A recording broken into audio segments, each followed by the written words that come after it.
I am Animesh. Today I will discuss about electric current and Ohm's law, ছায়া problem set 2 part 2। এর আগের ক্লাসে অর্থাৎ এর আগের ভিডিওতে আমরা প্রবলেম সেট 2 এর বেশ কিছু অঙ্ক করে ফেলেছিলাম 1 থেকে 6 পর্যন্ত। তো আজ আমরা প্রবলেম নাম্বার 7 থেকে করব। যারা আগের ভিডিওটা দেখোনি, ডেসক্রিপশন বক্সে লিংক দেওয়া আছে, অবশ্যই দেখে নাও। চলো শুরু করি। শুরু করার আগে বলি, ভিডিও ভালো লাগলে অবশ্যই লাইক করো, প্রথমবার এসে থাকলে সাবস্ক্রাইব করো। চলো তাহলে ফার্স্ট অর্থাৎ কোয়েশ্চেন নাম্বার 7-এ কী বলছে, একটা সার্কিট দেওয়া আছে। তো সেখান থেকে আমাদের ফার্স্টে তুল্য রোধ অর্থাৎ ইকুইভ্যালেন্ট রেজিস্ট্যান্স বের করতে হবে। তো সার্কিটটা আমরা ফার্স্টে একটু ড্র করে নিই। আচ্ছা, সার্কিটটা এরকম দেওয়া আছে।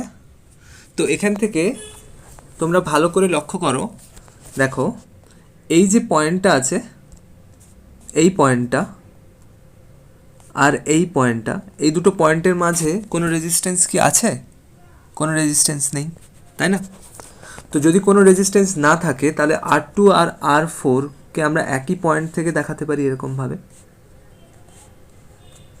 তাই না? R2 আর R4 সেইরকমভাবে দেখো এই R3 আর R4 এর মাঝে তো কোনো ডিস্টেন্স নেই। এটার মধ্যে এই পয়েন্টটা আর এই পয়েন্টটা, যে R2-র যে দুটো রেজিস্ট্যান্স আছে, ধরো আমি এটা A পয়েন্ট আর এটা B পয়েন্ট আর এটা C পয়েন্ট, এদের মধ্যে A আর C পয়েন্টের মধ্যে কোনো রেজিস্ট্যান্স নেই, আর R3টাও C পয়েন্টের সাথে যুক্ত আছে। তো এটাও অ্যাকচুয়ালি একটা প্যারালাল রেজিস্ট্যান্স হিসেবে চলে আসবে। তো এখানে R3টাও প্যারালাল রেজিস্ট্যান্স, তাহলে R2, R4 আর R3 এরা পরস্পরের সাথে প্যারালাল। আর বাকি থাকলো এখানে R1, এটা কিন্তু এই তিনটে প্যারালাল রেজিস্ট্যান্সের সাথে সিরিজে আছে। তো এইখান থেকে আমি যদি ইকুইভ্যালেন্ট রেজিস্ট্যান্স বের করি, তাহলে ইকুইভ্যালেন্ট রেজিস্ট্যান্সটা কী হবে? যদি R ইকুইভ্যালেন্ট হয় তাহলে দেখো R1 প্লাস এরা যে প্যারালালে আছে এদের ইকুইভ্যালেন্ট রেজিস্ট্যান্স। তো প্যারালালে থাকলে তার ইকুইভ্যালেন্ট রেজিস্ট্যান্স আমরা কী করে বের করি সেটা তোমরা জানো। তো তাহলে R2, R4 আর R3 এই তিনটে প্যারালাল রেজিস্ট্যান্সের ইকুইভ্যালেন্ট রেজিস্ট্যান্সটা আমরা বের করে ফেলি। তাহলে প্যারালালে থাকলে কি হয়, R equivalent equals to 1/R1 plus 1/R2। এখানে অবশ্য আলাদা ভ্যালু দেওয়া আছে, দেখো R2, R4, R3। তো R2, R3,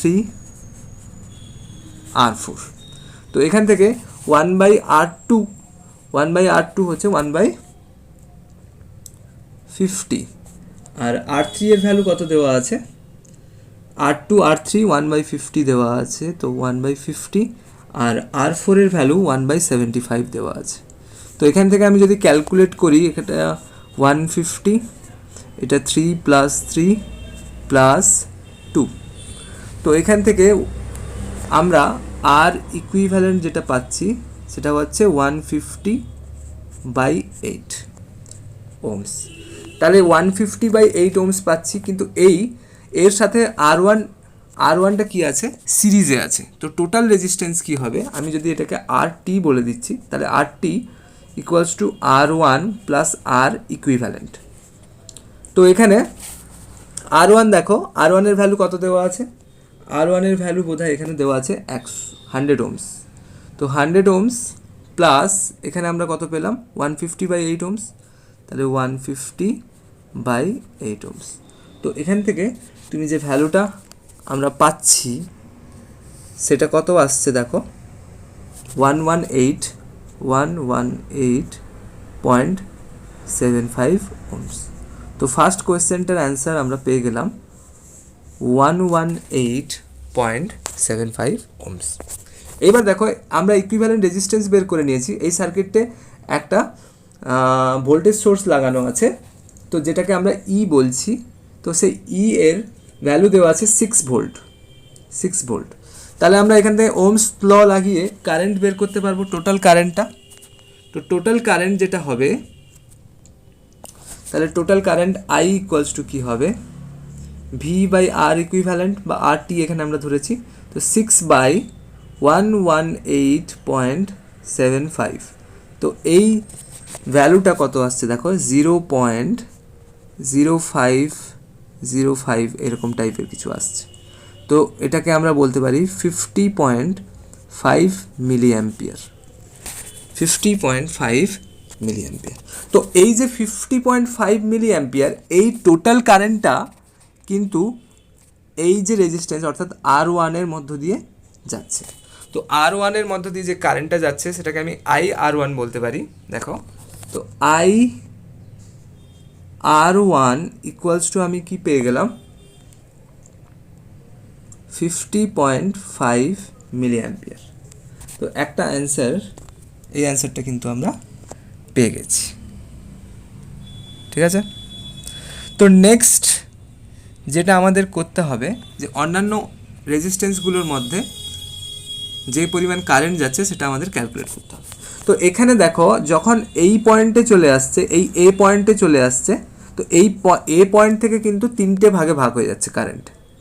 তো আমি যদি ইকুইভ্যালেন্ট রেজিস্ট্যান্সের রেসপেক্টে দেখি, যে ছবিটা এঁকেছি, ফিগারটা এঁকেছি, দেখো ওখানে 3টে ভাগে ডিভাইডেড হয়ে যাচ্ছে। এই যে এখানে দেখো, এই যে 3টে ভাগে, এখানে একটা, এখানে একটা, এখানে একটা। তো টোটাল কারেন্ট যদি I হয়, ওখানে 3টে ভাগে ভাগ হয়ে যাচ্ছে।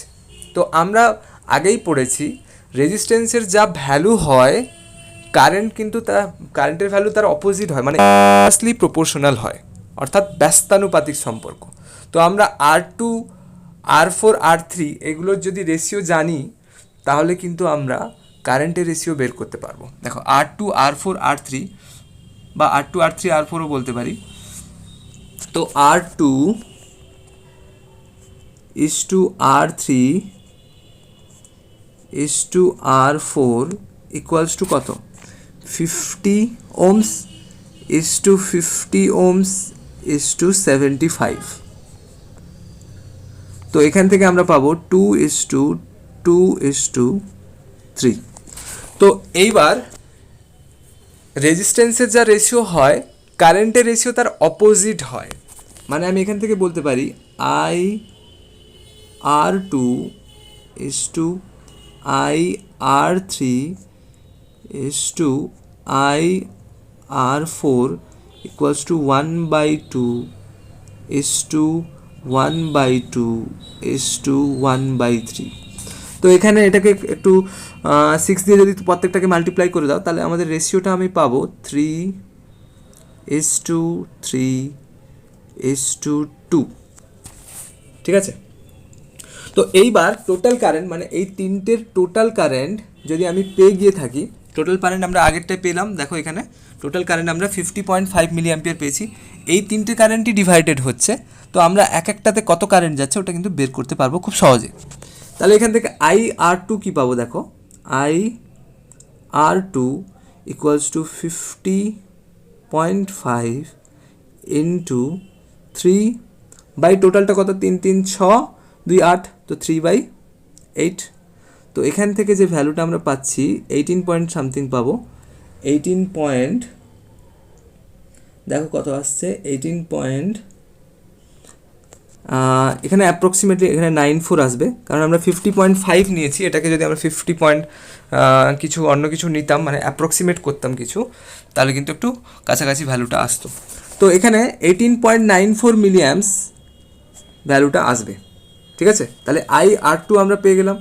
এবার IR3 পারবো, তাহলে IR3 সেম আসবে 18.94, যেহেতু রেজিস্ট্যান্সের ভ্যালু সেম। এবার IR4 কত আসবে, 50.5 ইন্টু 2/8, তো এটা আসবে 12.62 মিলি অ্যাম্পিয়ার। ঠিক আছে, তো আশা করি তোমরা এটা বুঝতে পেরেছো, বুঝতে অসুবিধা হওয়ার কথা নয়। এখানে ভালো করে একটা জিনিস লক্ষ্য করবে যে রেজিস্ট্যান্সের যে ভ্যালু দেওয়া আছে, যে রেজিস্ট্যান্সের যে রেশিও আমরা ব্রাঞ্চগুলোতে বের করছি, কারেন্টের রেশিও কিন্তু ইনভার্সলি হয়ে যাবে, ইনভার্সলি প্রপোর্শনাল। তো কারেন্ট ইনভার্স হয়ে যাবে। তো সেখান থেকেই আমরা করেছি ব্যাপারটাকে। তো আশা করি তোমরা বুঝতে পেরেছো। Next question number 8। তো কোয়েশ্চেন নাম্বার 8-এ কী দেওয়া আছে, দুটি তারের দৈর্ঘ্য দেওয়া আছে, ওদের ব্যাস দেওয়া আছে। তো তোমাকে যেটা বের করতে হবে, তার দুটি শ্রেণীতে যুক্ত করে 4.5 ভোল্ট বিভব প্রয়োগ দেওয়া হয়েছে। তো আমাদের ফার্স্ট যেটা বের করতে হবে যে রেজিস্ট্যান্সের ভ্যালুগুলো কত সেটা বের করতে হবে, বা রেজিস্ট্যান্সের রেশিও কত সেটা বের করে ফেলতে হবে। রেজিস্ট্যান্সের রেশিও যদি বের করে ফেলি তাহলে ভোল্টেজ ডিভাইডিং রুল দিয়ে আমরা কিন্তু বের করে ফেলতে পারবো। তাহলে রেজিস্ট্যান্সের রেশিও আমরা জানি আর ফ্যারাইজেজ কি হয় এল বাই আর স্কোয়ার, মানে r equals to rho into l by a. তো সেখান থেকে আমরা আর ভ্যারাইজেজ এল বাই আর স্কোয়ার পেয়ে যাব।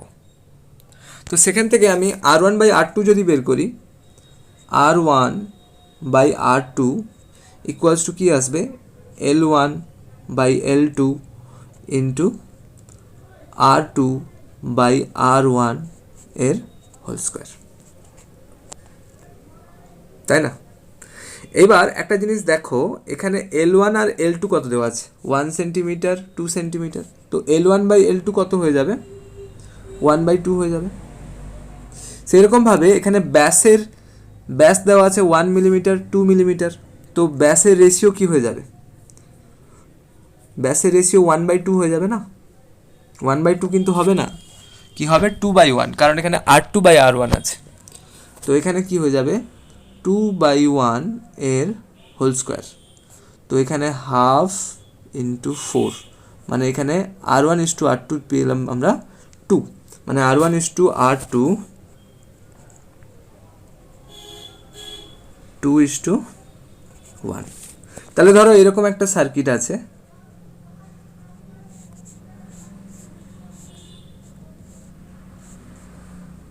R1 R2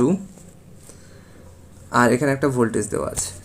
তো ভোল্টেজ ডিভাইডিং রুল অনুযায়ী আমরা কি এর অ্যাক্রসে অ্যাক্রসে ভোল্টেজ যেটা হয় দেখো VR1 ইকুয়ালস টু কী হয় V into R1 by R1 plus R2, আর VR2 equals to V into R2 by R1 plus R2।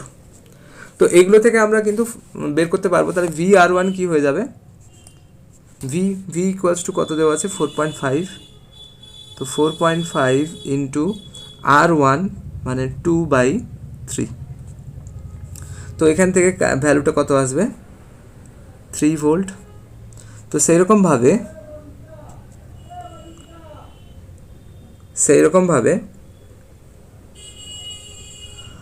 VR2 equals two পাবো 4.5 ইন্টু 1/3 ইকুয়ালস টু 1.5 ভোল্ট। তো আশা করছি তোমরা এই কোয়েশ্চেনটা বুঝতে পেরেছো, অসুবিধা হওয়ার কথা নয়। যারা ভোল্টেজ ডিভাইডিং রুল এই রুলটা জানো তাদের অসুবিধা হওয়ার কথা নয়, বা তোমরা কারেন্ট বের করেও করতে পারো, অসুবিধে নেই। তো ঠিক আছে, তাহলে সহজে তোমরা এটা বুঝতে পেরে গেছো। এবার নেক্সট কোয়েশ্চেন, অর্থাৎ কোয়েশ্চেন নাম্বার 9।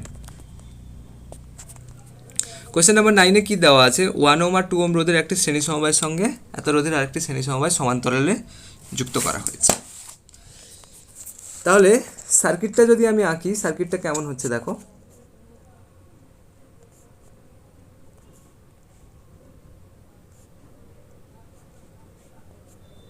তো এইরকম হচ্ছে দেখো, 1 ওহম আর 2 ওহম রোধের একটি শ্রেণী সমবায়, অর্থাৎ এটা হচ্ছে শ্রেণী সমবায় 1 ওহম আর 2 ওহম, আর এখানে হচ্ছে কত 5 ওহম আর 7 ওহম।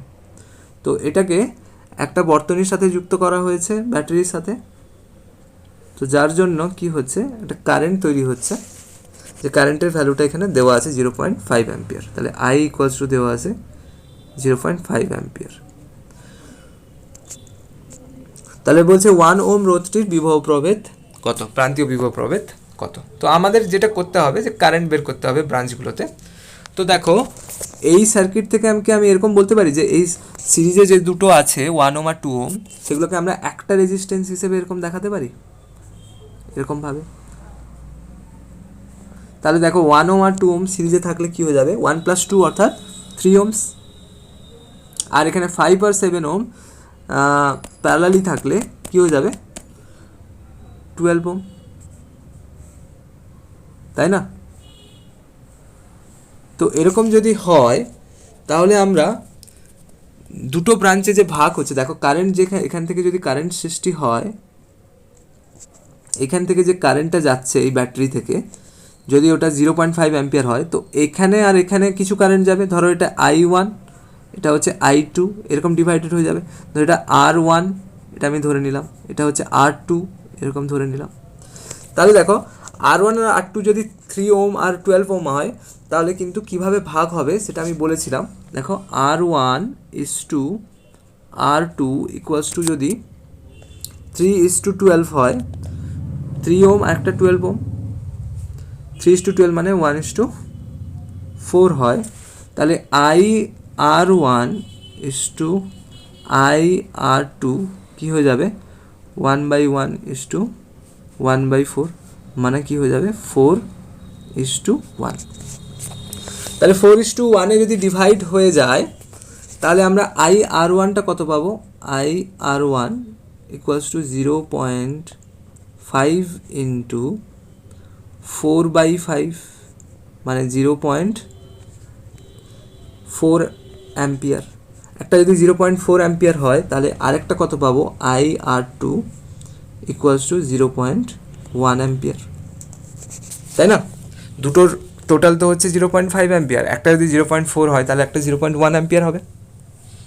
তো এইটা আমরা কিন্তু পেয়ে গেলাম।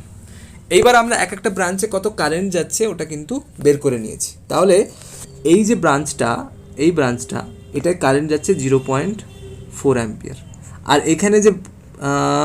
এখানে যে রেজিস্ট্যান্সটা আছে ওটা আছে 1 ওম।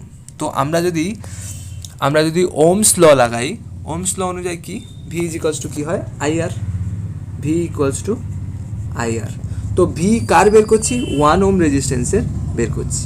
তো রেজিস্ট্যান্সটা 1 ওম হবে, আর আইটা কী হবে, এই 1 ওমের মধ্য দিয়ে যে কারেন্টটা যাচ্ছে। তো 1 ওমের মধ্য দিয়ে কারেন্ট যাচ্ছে 0.4 অ্যাম্পিয়ার।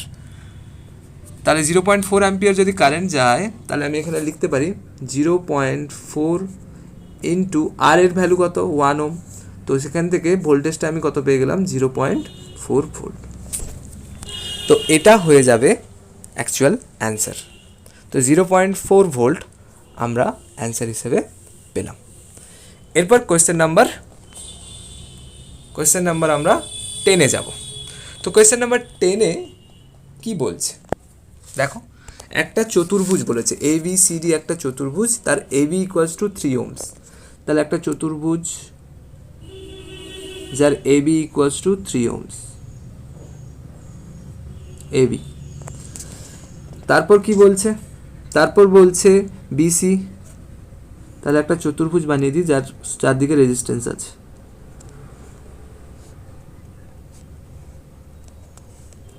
ঠিক আছে, তাহলে ABCD নাম দিয়ে দিই। তো এখান থেকে বলছে BC ইকুয়ালস টু 2 ওমস, তো এটা হচ্ছে 2 ওমস। এরপর CD হচ্ছে 4 ওমস, আর AD হচ্ছে 6 ওমস। তো এরকম বলে দিয়েছে আমাকে। এইবার কি বলছে যে AB দুটি প্রান্ত একটি ব্যাটারির সঙ্গে যুক্ত করা হয়েছে। তো এইখান থেকে আমরা একটা ব্যাটারি কানেক্ট করে দিয়েছি। দেখো এইখান থেকে একটা ব্যাটারি কানেক্ট করে দিয়েছি, এরকমভাবে একটা ব্যাটারি কানেক্ট করে দিয়েছি। তাহলে ব্যাটারি যদি কানেক্ট করে দিই, তাহলে আমরা এখানে কারেন্টটা কত পাচ্ছি, 200 মিলি অ্যাম্পিয়ার। তো এইখানে যে কারেন্টটা পাচ্ছি না, এইখানে যে কারেন্টটা আসছে এটা হচ্ছে 200 মিলি অ্যাম্পিয়ার, 200 মিলি অ্যাম্পিয়ারের কারেন্ট আসছে। তো এখান থেকে আমাদের কি বলছে, A ও B দুটিকে ব্যাটারির সাথে যুক্ত করলে CD বিন্দুর বিভব প্রভেদ কত। তাহলে এই যে C আর D, এইখানে C আছে, এখানে D আছে, এই দুটো পয়েন্টের বিভব প্রভেদ আমাদের বের করতে হবে। ঠিক আছে, তো আমাকে VC আর VD দুটো আলাদা আলাদা পয়েন্টের ভোল্টেজ কিন্তু আমাদের বের করতে হবে।